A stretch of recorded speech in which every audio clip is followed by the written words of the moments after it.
दोस्तों, जसप्रीत बुमराह और नए नवेले आकाशदीप ने टेस्ट इतिहास में वो कर दिखाया है जो टीम इंडिया के लिए आज तक कोई नहीं कर पाया। जी हां, ऑस्ट्रेलिया का घमंड को चकनाचूर कर घुटनों पे गिरा दिया और उसकी जीत को हार में तब्दील कर दिया। ऑस्ट्रेलिया का चेहरा लाल पड़ गया था। ऑस्ट्रेलिया घमंड में चकनाचूर थी। उसको लग रहा था कि 9 विकेट इंडिया को गिरा दिए है और 10वें 11वें नंबर के बल्लेबाज क्या ही करेंगे। जीत तो हमारी मुट्ठी में है, फॉलो ऑन इनको देंगे, उसके बाद फिर इनको दूसरी पारी में भी ऑल आउट कर देंगे और बड़े आराम से मैच जीत जाएंगे। लेकिन यहीं पे ऑस्ट्रेलिया गलत थी। चट्टान की तरह हौसला लेकर आकाशदीप और बुमराह ने ऑस्ट्रेलियाई गेंदबाजों को इतना मारा कि उनका चेहरा लाल पड़ गया। उनको समझ में नहीं आ रहा था कि गेंदबाजी इनको करे तो करे कहाँ। ऊपर के तो 9 बड़े बड़े धुरंधर को आउट कर दिए है, ये 10वें और 11वें नंबर के बल्लेबाज आउट ही नहीं हो रहे हैं। और देखते ही देखते जिस वक्त आकाशदीप और बुमराह आखिरी विकेट के लिए आए थे, इंडिया को लगभग 33 रन चाहिए थे फॉलो ऑन बचाने के लिए।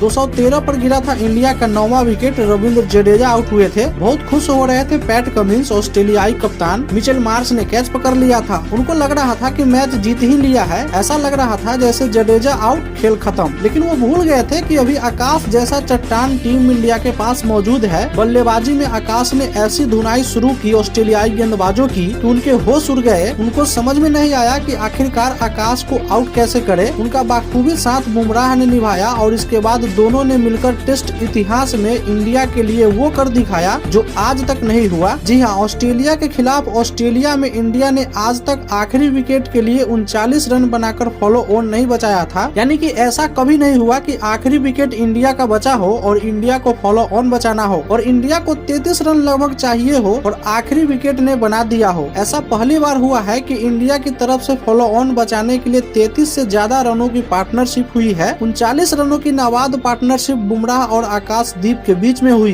दोनों के बीच 55 गेंदों में ये 39 रनों की पार्टनरशिप हुई है, जिसमें आकाशदीप ने 31 गेंदों पे 2 चौके और 1 छक्के की मदद से 27 रन ठोके हैं। तो वही बुमराह ने 27 गेंदों पे 10 रन बनाए हैं। बुमराह ने भी एक शानदार 6 लगाया था और ऐसा करते हुए इंडिया का स्कोर ये दोनों इंडिया को 246 तक पहुँचाया। फॉलो ऑन बचाना था, इन्होंने फॉलो ऑन भी बचा लिया और उससे आगे भी 6 रन बना दिए है। अब इंडिया ऑस्ट्रेलिया से सिर्फ 193 रन पीछे है और इंडिया ने बहुत बड़ी हार टाल दी है। हार क्यों टाल दिया है ये मैं आपको समझाता हूँ। दरअसल पैट कमिंस जो बहुत उछल रहे थे 9वां विकेट लेकर के, उनको लग रहा था कि बस अब तो 33 रन चाहिए, आखिरी विकेट तो कुछ बना ही नहीं पाएगा, हम इनको फॉलो ऑन देंगे। अब क्योंकि इंडिया की जो पहली पारी थी उसको 65 ओवर ही इंडिया खेली थी और 9वां विकेट गिर गया था। यानी कि टीम इंडिया को 10 विकेट गिराने हैं, ऑस्ट्रेलिया को 65 या 70 ओवर ही चाहिए। और मैच में जिस वक्त ये 9वां विकेट गिरा था उस वक्त भी चौथे दिन की लगभग 20 ओवर बाकी थे और उसके बाद 5वें दिन के भी 90 ओवर बाकी थे। यानी कि अगर फॉलो ऑन इंडिया को खेलना पड़ता तो मैच बचाने के लिए लगभग 110 ओवर बल्लेबाजी करनी पड़ती। अब चौथे दिन अगर स्थिति ये हो गई है कि इंडिया 65 ओवर में ऑल आउट हो रही है तो 5वें दिन तो और स्थिति बुरी हो जाती। 5वें दिन तो शायद इंडिया 60 ओवर में ही ऑल आउट हो जाती। लेकिन अब क्या होगा, फॉलो ऑन इंडिया ने बचा लिया है। अभी भी दोनों खेल रहे हैं। अब दोनों खेल रहे हैं, पता नहीं कब तक खेले, हो सकता है 10 ओवर और खेल जाए। उसके बाद फिर ऑस्ट्रेलिया की बल्लेबाजी आए क्योंकि उनको मजबूरन बल्लेबाजी करनी पड़ेगी। बोर्ड पे कुछ रन्स तो लगाने पड़ेंगे, नहीं तो अगर इंडिया को मान लीजिए उन्होंने बैटिंग दे दी तो हो सकता है कि चौथी पारी में इंडिया ये 200 रन बना दे। अभी तो 193 रन पीछे है। अगर आकाशदीप और बुमराह मान लीजिए 10, 12, 15, 20 रन और बना दे तो स्कोर और छोटा हो जाएगा, 170, 180 रह जाएगा। तो ऑस्ट्रेलिया को मजबूरन बल्लेबाजी करनी पड़ेगी और अपने आप को सेव करना पड़ेगा कि वो मैच हारे नहीं। और उस चक्कर में क्या होगा कि ऑस्ट्रेलिया को बल्लेबाजी कम से कम 102 ओवर करनी पड़ेगी ताकि 100-200 रन और वो बना दे, इंडिया से थोड़ा सेफ स्कोर दूर लेके जाए। बस उस चक्कर में इंडिया को आउट करने के लिए जो उनको पहले ओवर चाहिए होंगे वो फिर उसको कम मिलेंगे और फिर जो 50-60 ओवर इंडिया को बल्लेबाजी के लिए चाहिए होंगे वो इंडिया बड़े आराम से मुझे लगता है कि बचा लेगी और ये मैच इंडिया ड्रॉ कर लेगी। ये ऑस्ट्रेलिया को भी पता है। इसी वजह से जिस वक्त आकाशदीप और बुमराह ने वो चौका लगाया था, जिस वक्त 4 रन चाहिए थे फॉलो ऑन बचाने के लिए, ड्रेसिंग रूम में जश्न का माहौल था। कोहली गंभीर उछल पड़े थे, जोर जोर से चिल्लाने लगे थे। जोश में एकदम ऐसा लग रहा था जैसे ये जीत का जश्न हो। और वाकई ये ड्रॉ भी अगर होता है तो हमारे लिए जीत ही है। सबसे पहले तो फॉलो ऑन हमारे लिए जीत है, इसी वजह से ड्रेसिंग रूम में ऐसा जश्न मन रहा था। और अगर ये ड्रॉ भी हो जाता है तब भी हमारे लिए जीत है, क्योंकि एक तरीके से हार के मुंह से हमने ड्रॉ छीना है तो ये हमारे लिए जीत है। ये ऑस्ट्रेलिया की हार है जो घमंड में चकनाचूर था, उसका घमंड हमारे 2 लड़कों ने जमीन पे गिरा दिया है। सलाम है दोनों खिलाड़ियों को जिन्होंने वो जज्बा दिखाया और इंडिया को बड़ी हार से बचाया। बाकी इस वीडियो में फिलहाल इतना ही। वीडियो पसंद आई हो तो प्लीज वीडियो को लाइक कीजिए, शेयर कीजिए और चैनल पे नए हैं तो चैनल को सब्सक्राइब करना बिल्कुल भी मत भूलिएगा। तब तक के लिए जय हिंद, जय भारत।